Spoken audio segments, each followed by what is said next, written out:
하나님의 말씀 함께 보겠습니다. 누가복음 1장 46절에서 55절까지 봅니다. 신약성경 누가복음 1장 46절에서 55절까지 봅니다. 기록된 계시의 말씀을 읽을 때 말씀에 은혜가 되시길 바랍니다. 마리아가 이르되 내 영혼이 주를 찬양하며 내 마음이 하나님 내 구주를 기뻐하였음은 그의 여종의 비천함을 돌보셨음이라. 보라 이제후로는 만세의 날을 복이 있다 일컬으리로다. 능하신 이가 큰 일을 내게 행하셨으니 그 이름이 거룩하시며 긍휼하심이 두려워하는 자에게 대대로 이르는도다. 그의 팔로 힘을 보이사 마음의 생각이 교만한 자들을 흩으셨고 권세 있는 자를 그 위에서 내리치셨으며 비천한 자를 높이셨고 줄이는 자를 좋은 것으로 배불리셨으며 부자는 빈손으로 보내셨도다. 그 종 이스라엘을 도우사 긍휼히 여기시고 기억하시되 우리 조상에게 말씀하신 것과 같이 아브라함과 그 자손에게 영원히 하시리로다 하니라. 아멘. 찬양대의 찬양으로 하나님께 영광 돌리고 함께 은혜 나눕니다.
마리아의 찬양이라는 제목으로 은혜 나눕니다.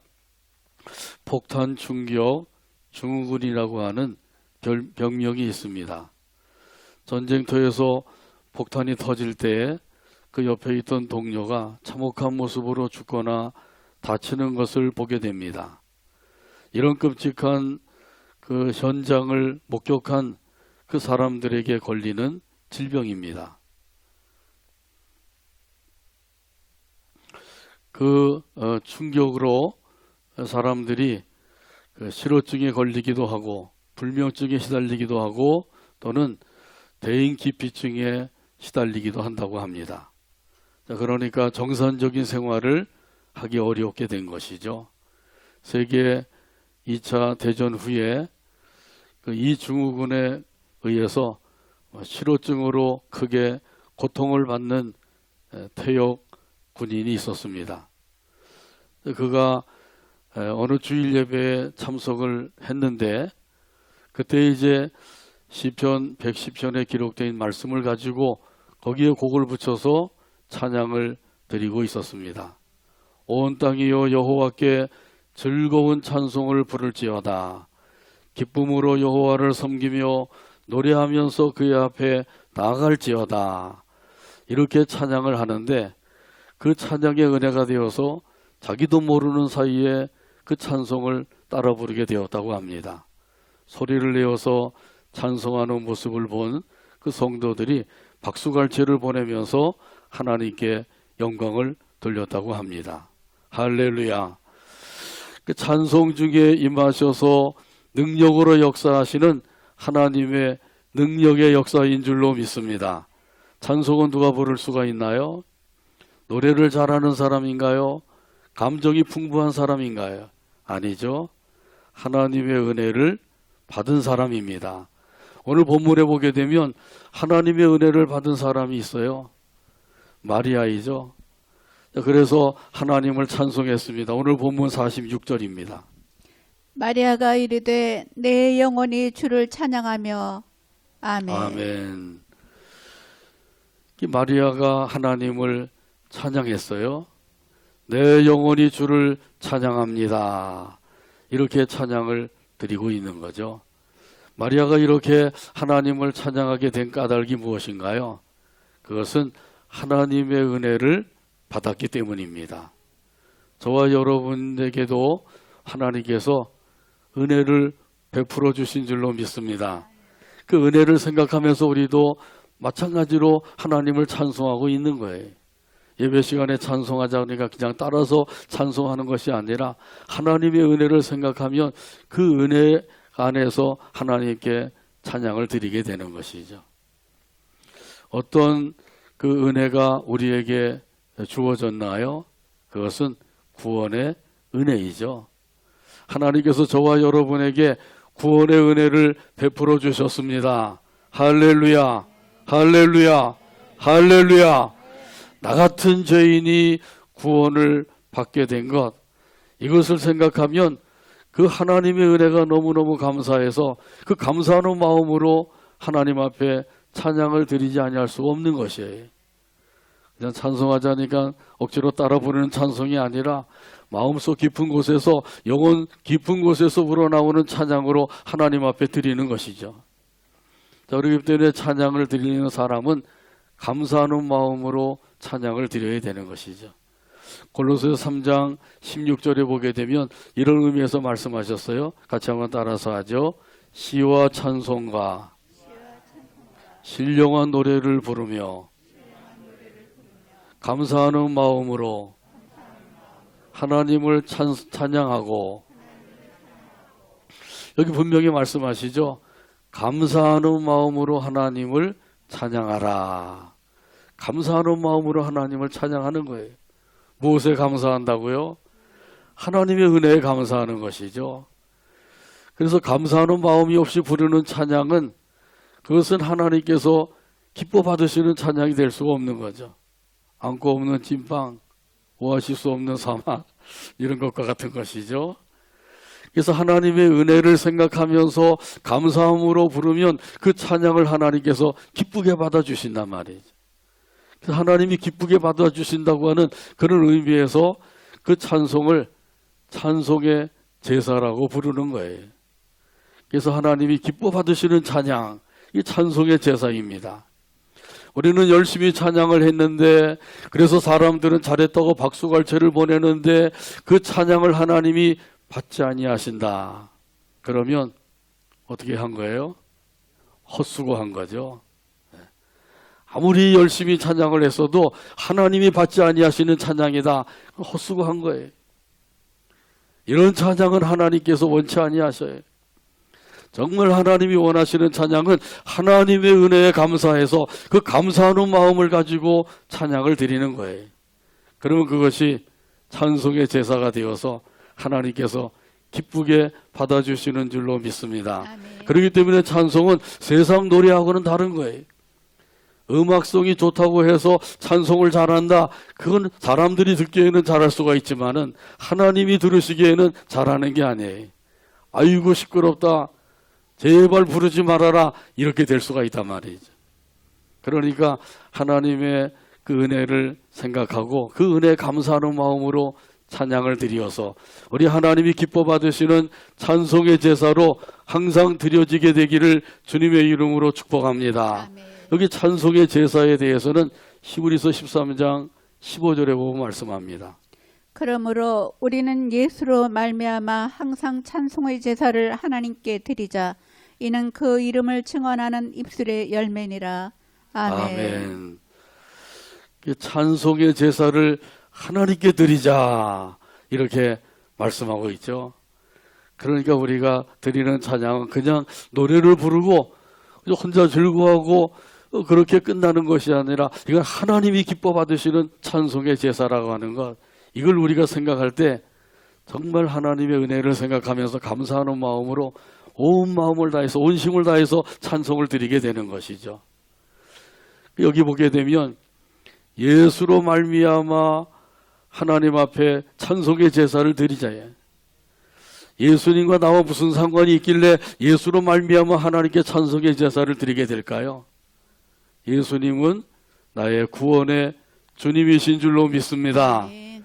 예수님이 나의 구원의 주님이십니다. 이런 고백하는 이 사람에게 있어서 하나님의 은혜가 그 안에 임하게 되고 그 은혜로 인하여서 감사하는 마음으로 하나님을 찬송하게 되는 거예요.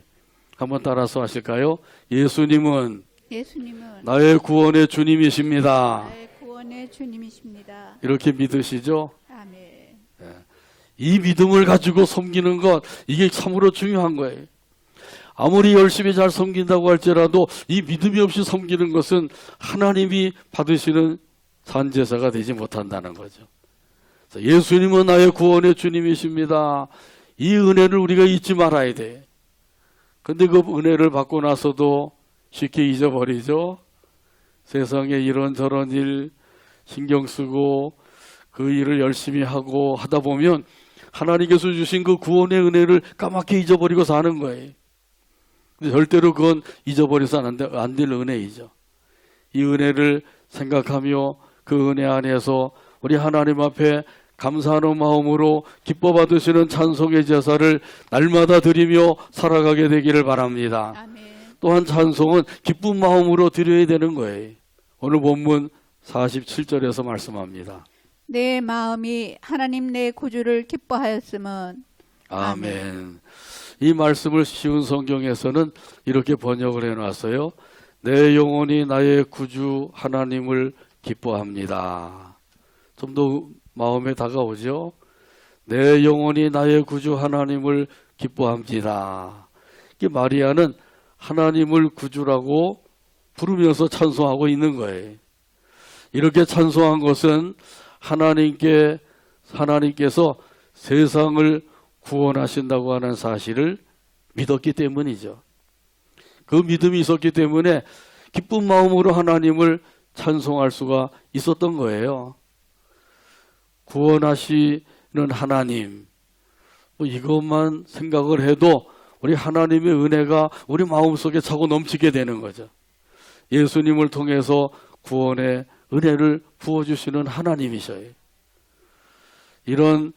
그런데 이런 그 예수님을 하나님께서는 마리아를 통해서 잉태하게 하신 거죠. 다시 말하면 마리아를 통해서 세상을 구원하실 예수님을 이 세상에 보내셨다고 하는 뜻이에요. 하나님께서 세상을 구원하시는데 마리아를 통해서 그 일을 이루셨다고 하는 것, 이걸 생각하니까 마리아가 너무너무 기뻐서 기쁜 마음으로 하나님을 찬송하고 있는 것이죠. 나의 구주 하나님을 기뻐합니다. 기쁜 마음을 가지고 우리 하나님을 찬송하며 살게 되기를 간절히 바랍니다. 하나님을 기뻐합니까? 하나님을 좋아하십니까? 하나님을 사랑하십니까? 이 은혜를 아는 사람이라고 하면 하나님을 기뻐하고 좋아하고 사랑하며 살게 되는 거예요. 오늘 본문 48절에도 이런 의미에서 말씀합니다. 그의 여종의 비천함을 돌보셨음이라. 보라, 이제 후로는 만세에 나를 복이 있다 일컬으리로다. 아멘. 아멘. 여기 말씀해 보게 되면 여종의 비참함을 돌보셨음이라 이렇게 말씀하고 있어요. 이 말씀은 무슨 뜻인가요? 이것은 비천한 여종을 돌보셨습니다. 그런 뜻이에요. 그래서 현대어 성경에 보게 되면 이렇게 번역을 했어요. 한번 따라서 하시죠. 주님이 비천한 계집종을 돌보셨음이라. 아멘. 주님이 비천한 계집종을 돌보셨음이라. 비천한 계집종, 비천한 남종, 사내종이라고 하는 건 좀 그렇죠. 비천한 남종, 이렇게 비천한 계집종과 남종을 돌봐주셨다는 거예요. 마리아만 그렇게 돌봐주셨나요? 저와 여러분도 하나님께서 돌봐주신 줄로 믿습니다. 그래서 우리가 구원받게 된 것이고 이 구원의 은총 안에서 하나님 앞에 나와서 오늘도 찬송하며 예배를 드리게 된 것이죠. 그래서 이런 은혜를 생각하면 마리아처럼 하나님을 찬송하게 되는 거예요. 하나님께서 마리아를 어떻게 돌보셨어요? 그것은 하나님의 아들을 세상에 보내시는 그 통로로 사용해 주신 것을 가리키는 거예요.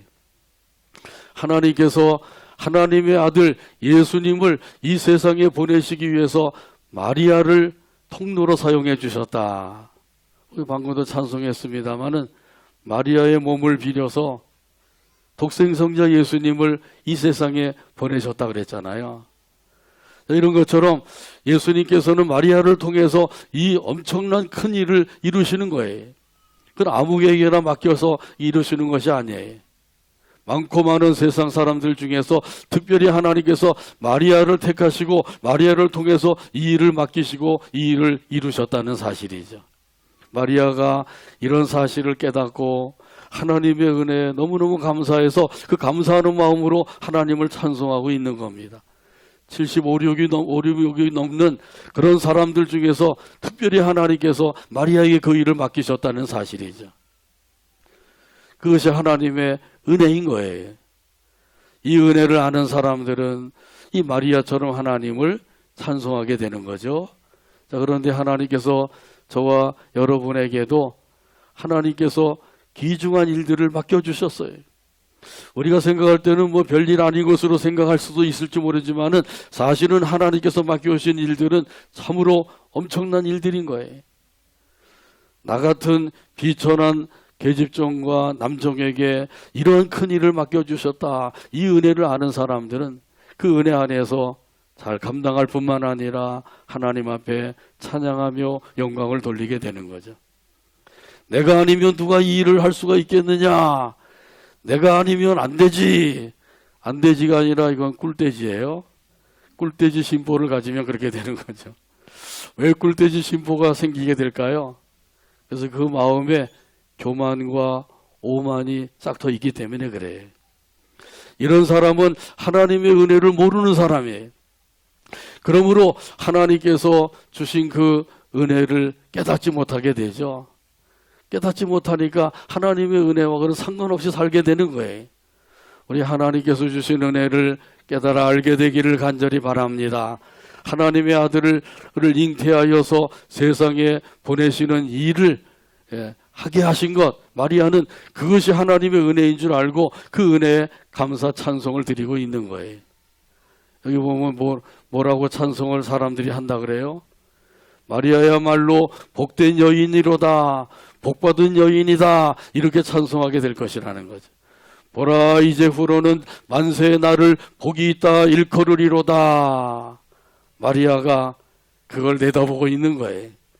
왜? 하나님께서 자기를 통해서 하나님의 아들 독생성자 예수님을 이 세상에 보내신 일이야말로 참으로 이 세상의 어떤 일보다도 가장 크고 귀한 일이라고 하는 사실을 깨달아 알기 때문이란 말이죠. 하나님께서 우리에게 참으로 귀중한 일을 맡기셨는데도 이걸 모르는 사람들은 그걸 헌신창처럼 여기는 거예요. 그래서 마음에 들면 하고 마음에 들지 않으면 안 하게 되고요. 하고 싶으면 하고 말고 싶으면 말고, 하나님께서 참으로 이 세상에 어떤 것보다도 귀중한 일을 맡기셨는데도 그걸 모르기 때문에, 그 가치를 모르고 은혜를 모르기 때문에 그렇게 할 수밖에 없는 거죠. 영적으로 보면은 아주 무지한 사람들인 거죠. 세상적으로는 자기가 똑똑하다고 생각할지 모르지만은 영적인 면에서 보면 참으로 어리석고 미련한 사람인 거예요. 하나님께서 몸된 교회를 섬기라고 우리 각자에게 맡겨주신 귀중한 일이 있는 줄로 믿습니다. 이것을 귀하게 여기고 그 일을 잘 감당할 마음을 가지고 섬기면 그러면 하나님께서 기뻐하시는 거예요. 그래서 하나님께서 할 사람이 없어서 억지로 맡기셔서 그 일을 감당하게 하시는 것이 아니라 많고 많은 사람들 가운데서 특별히 뽑아서 그 일을 맡겨주시고 그 일을 감당하게 하신단 말이죠. 왜 그 일을 감당하게 하셔요? 그것을 통해서 하늘의 상을 받게 하시기 위해서예요. 그런 이걸 아는 사람은 더욱더 감사하는 마음으로 섬기는 것이죠. 이런 은혜를 아는 사람은 마리아처럼 하나님 앞에 찬양하면서 섬기게 됩니다. 찬송가 310장 1절에 보면 이런 가사가 있어요. 아, 하나님의 은혜로 있을 데 없는 자 왜 구속하여 주는지 난 알 수 없도다. 찬송가 310장 1절 가사를 생각하면서 함께 찬양합니다.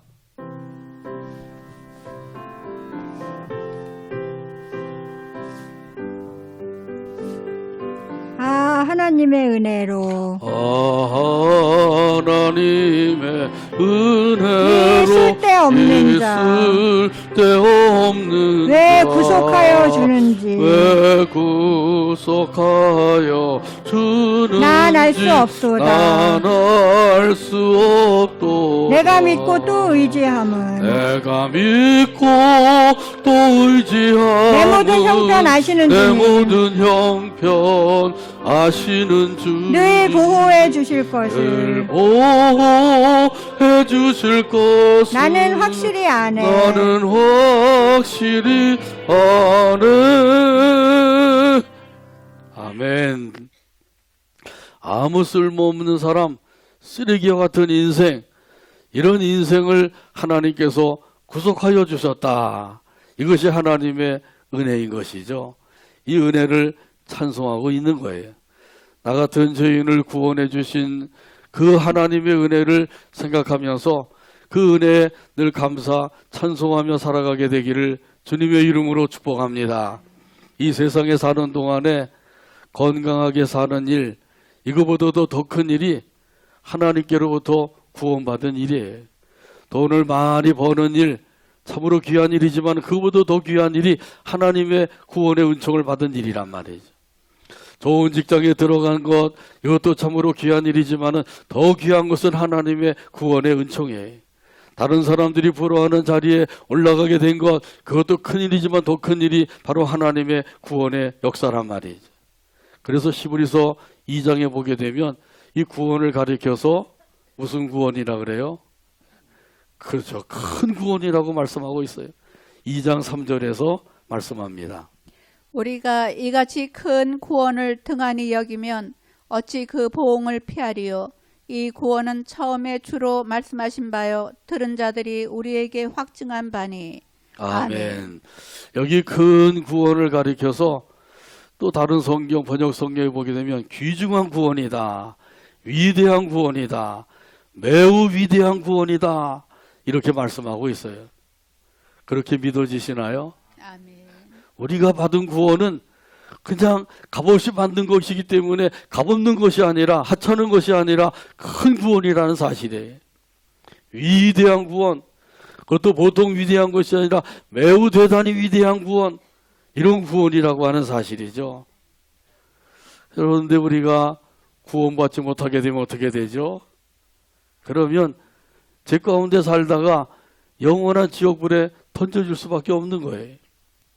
이런 우리가 구원받아서 하나님의 자녀가 되었고 영원한 하나님의 나라에 들어가서 살 수 있는 자격을 얻게 되었다. 이것이야말로 참으로 큰 은혜라는 사실이죠.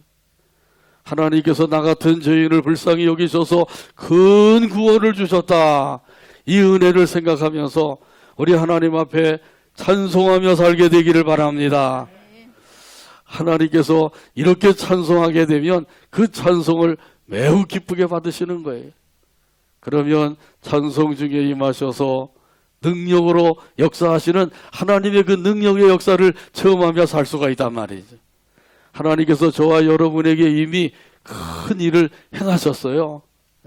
마리아도 자기에게 행하신 일, 그 일이야말로 정말 큰 일이다. 이것을 알고 찬송을 하고 있죠. 오늘 본문 49절입니다. 능하신 이가 큰 일을 내게 행하셨으니 그 이름이 거룩하시며. 아멘. 여기 능하신 이는 전능하신 하나님을 가리키는 거죠.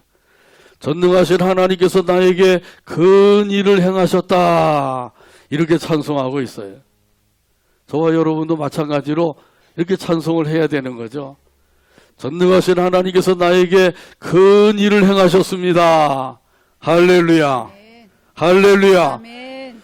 하나님께서 큰 일을 행해 주셨는데도 이걸 모르고 하나님께서는 나에게 아무 일도 안 하신다. 아무 역사도 안 하신다. 나를 전혀 도와주지 아니하신다. 이러고 있으면 하나님 앞에 혼날 일만 쌓고 있는 거죠. 그러니까 하나님께서 이미 나에게 큰 일을 행하셔서 큰 구원을 주셨단 말이에요. 이걸 우리가 잊지 말아야 돼요.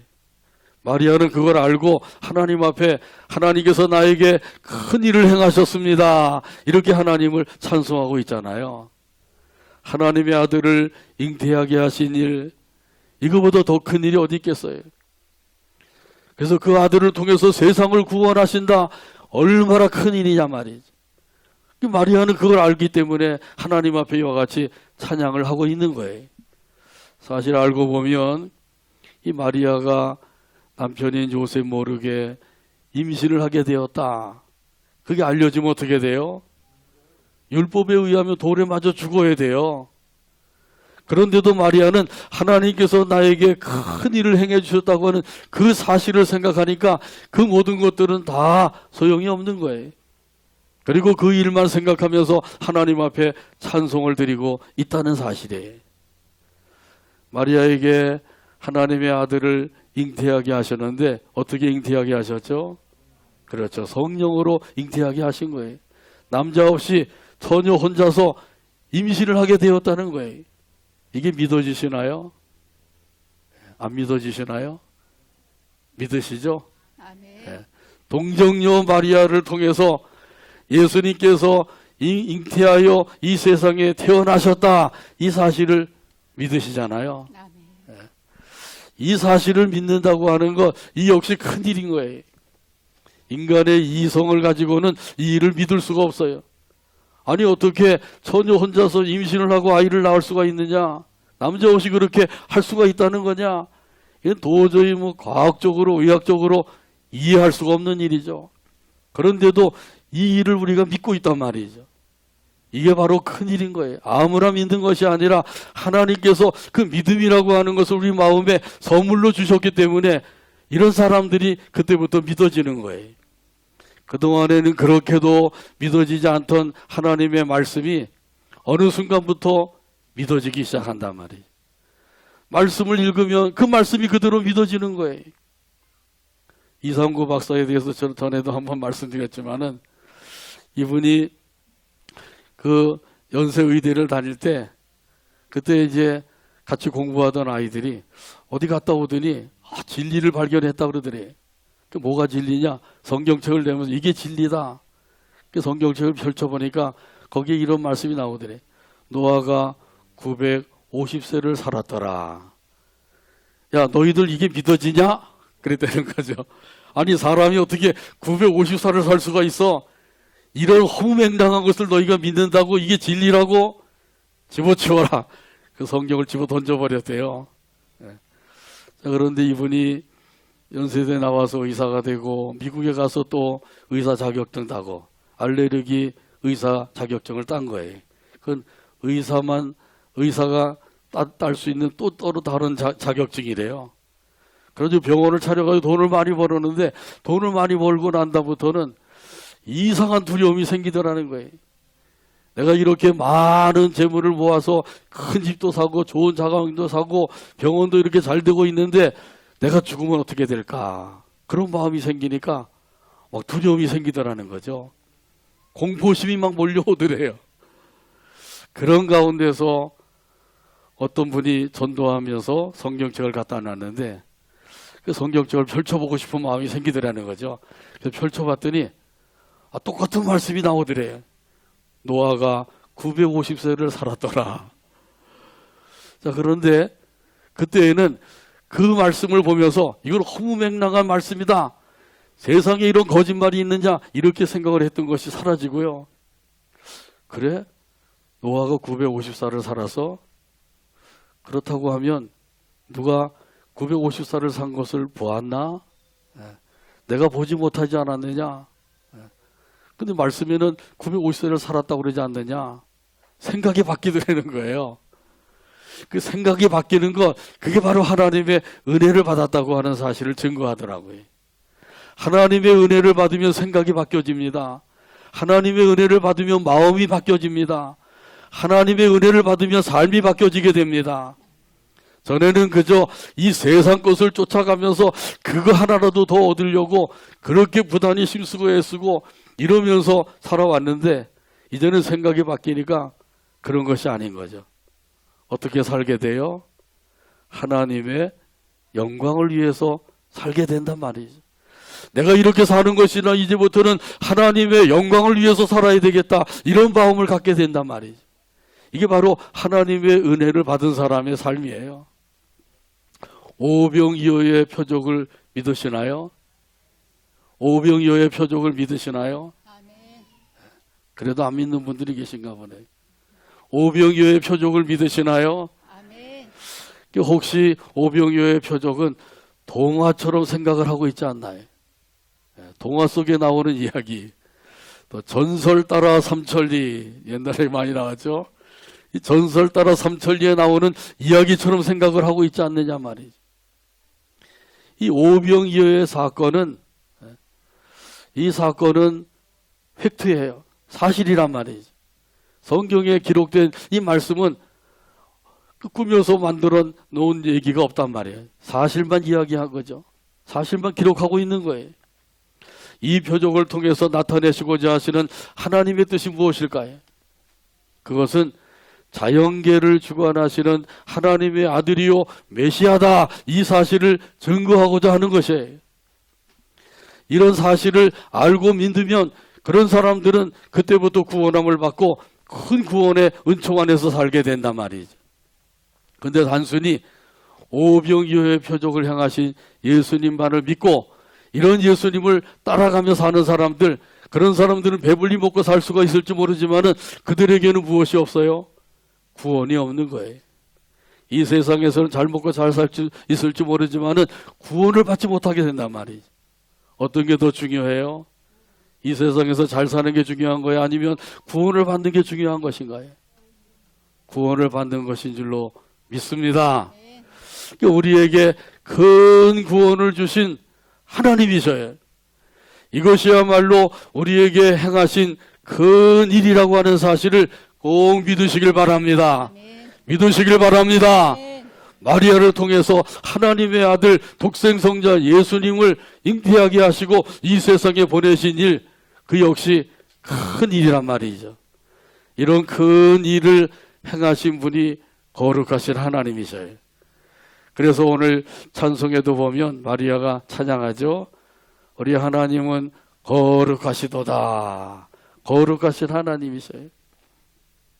이 거룩하신 하나님께서 이 죄악된 세상에 오셨다고 하는 그 자체가 우리에게는 큰 은혜인 거예요.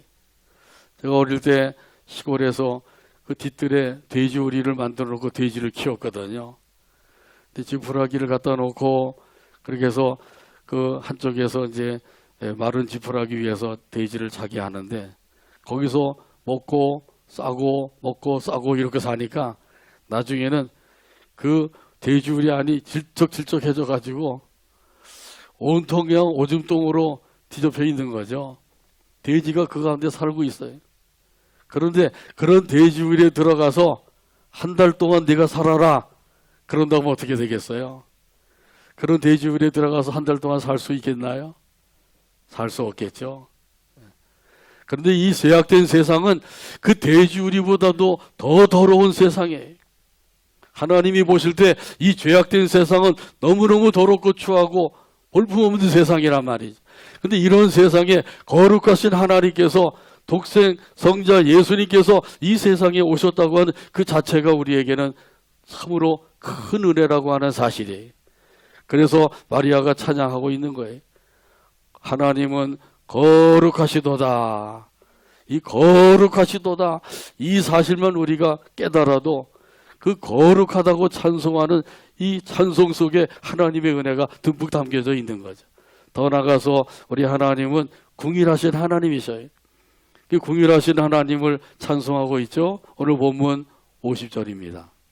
긍휼하심이 두려워하는 자에게 대대로 이르는도다. 아멘. 여기 두려워하는 자는 경외하는 자를 가리키는 거예요. 이게 무서워서 벌벌 떨며 두려워하는 것이 아니라 경외한다고 하는 것은 존경하는 마음으로 섬기는 것을 의미합니다. 여러분은 하나님을 얼마나 존경하고 있는지요? 하나님을 얼마나 경외하고 있는지요? 이런 사람에게 하나님께서는 긍휼을 베풀어 주신다고 찬송하고 있는 거예요. 그러므로 하나님의 긍휼을 받기를 원한다고 하면은 우리 하나님을 경외하는 자로 살면 되는 것이죠. 존경하는 마음으로 하나님을 섬기며 살면 되는 거예요. 우리 하나님을 존경하는 마음이 너무도 사라지고 있다는 사실이에요. 그래서 하나님 앞에서도 함부로 말을 하고 함부로 행동을 하고 하나님을 존경하는 마음이 없기 때문에 그렇게 살 수밖에 없는 거예요. 이런 사람들 마음속에는 교만이라고 하는 것이 들어앉아 있다고 하는 사실이죠. 이 교만한 자들에 대해서 오늘 본문 51절에서 보면 말씀합니다. 그의 팔로 힘을 보이사 마음의 생각이 교만한 자들을 흩으셨고. 아멘. 하나님께서는 교만한 자를 어떻게 하셨다 그래요? 흩어버리셨대요. 교만하면 하나님이 다 흩어보내신다는 거죠. 창세기 11장에 보게 된 바벨탑 사건이 있죠. 그 당시에 사람들은 언어가 하나였다고 그래요. 언어가 하나니까 소통이 아주 잘 된 거죠. 근데 하나님 없이 소통이 잘 되면 어떻게 돼요? 엉뚱한 짓을 하게 되는 거예요. 서로 의기투합해서 엉뚱한 일을 하게 되는 거죠. 그래서 이들이 자 우리가 탑을 쌓되 하늘 꼭대기 같이 올라가도록 탑을 쌓자. 벽돌을 만들고 그래서 그 벽돌로 그 역청을 발라서 탑을 쌓기 시작한 거예요. 탑을 쌓아가지고 뭐 하자 그러는 거죠? 자기들의 이름을 내자는 거예요. 탑을 높이 쌓아서 하나님을 찬송하고 하나님을 높이자 이게 아니라 자기들의 이름을 내자는 거예요. 자기를 나타내려고 하는 거죠. 하나님을 믿고 섬긴다고 하면서도 자기를 나타내려고 하는 사람들, 여기 바벨탑 쌓는 사람들하고 똑같은 사람들이에요. 이런 인간들은 참으로 불쌍한 인간들이죠. 어리석고 미련한 인간들이에요. 그러니까 하나님께서 그들을 어떻게 하셨다고요? 흩어버리셨다는 거죠. 창세기 11장 7절과 8절에 보면 말씀합니다. 자, 우리가 내려가서 거기서 그들의 언어를 혼잡하게 하여 그들이 서로 알아듣지 못하게 하자 하시고 여호와께서 거기서 그들을 온 지면에 흩으셨으므로 그들이 그 도시를 건설하기를 그쳤더라. 아멘. 아멘. 하나님께서 언어를 나누어 놓으시니까 언어를 따라서 다 흩어지게 되었다는 거죠. 그러니까 바벨탑을 쌓다가 다 쌓지 못하고 포기하고 떠나가게 된 것이죠. 교만하면 하나님께서 흩어버리신다고 하는 사실이에요. 더 나아가서 하나님께서는 교만한 자를 내리치신대요. 오늘 본문 52절입니다. 권세 있는 자를 그 위에서 내리치셨으며 비천한 자를 높이셨고. 아멘. 여기 권세 있는 자는 교만한 자를 가리키는 거고요. 비천한 자는 겸손한 자를 상징하고 있는 거예요. 이 권세 있는 자, 교만한 자를 하나님께서 위에서 내리치신대. 절대로 내리치시면 어떻게 될까요?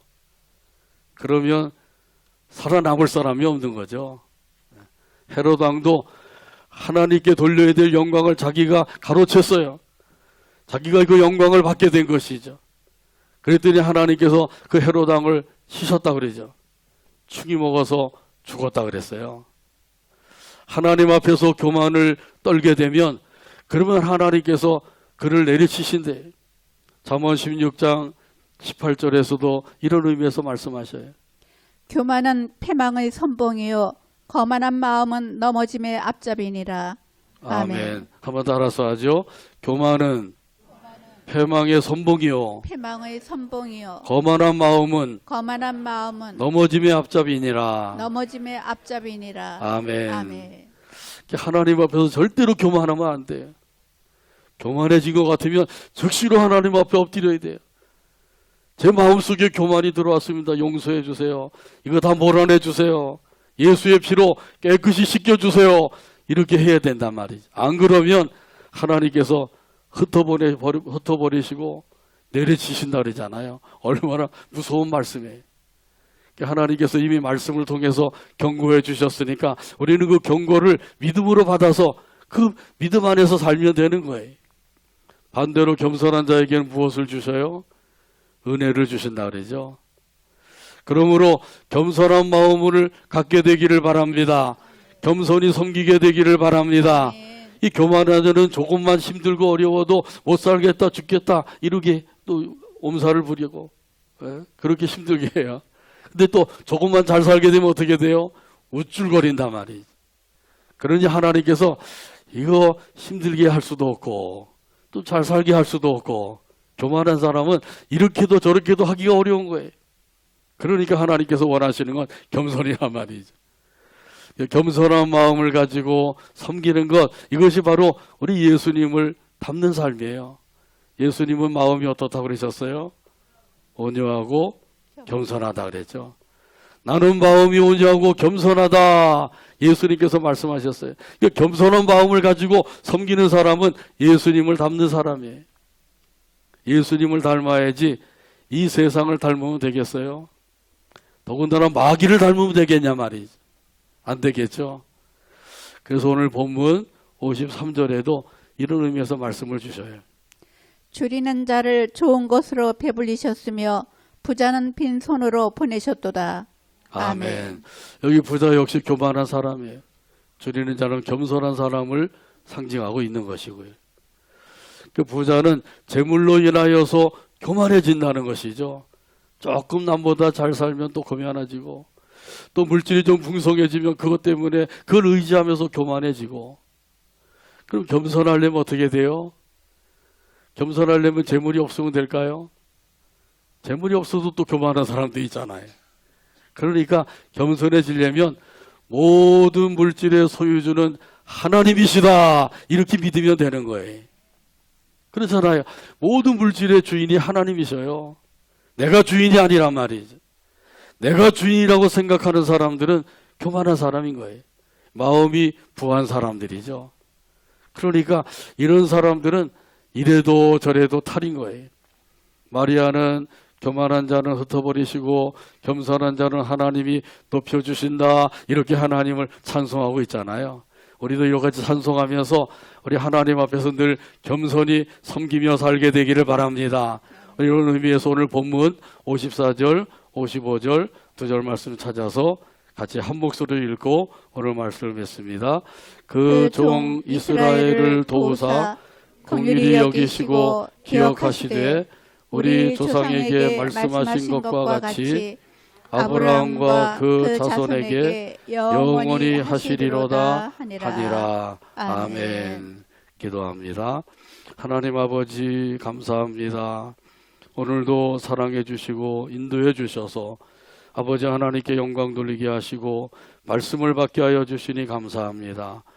마리아가 하나님의 은혜를 받고 그 은혜에 감사하는 마음, 기쁜 마음으로 찬양을 드렸던 것처럼 우리도 하나님의 은혜를 생각하며 늘 감사와 기쁜 마음으로 찬양하며 살아가게 하여 주시옵소서. 예배 시간에만 아니라 삶 속에서 항상 아버지 하나님께 찬양을 드리며 살아가는 우리 모두가 되게 하여 주옵소서. 예수님의 이름으로 기도하옵나이다. 아멘.